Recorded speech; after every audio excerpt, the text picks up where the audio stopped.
Hello guys, in today's video I'm going to show you how to add template in Animoto. Templates in Animoto make video creation very easy, especially if you're a beginner.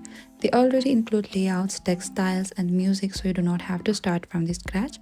So first what you can do is you need to open to the Animoto on your phone or go to the animoto.com on your browser and log into your account. And once you're logged in, you land on the dashboard here.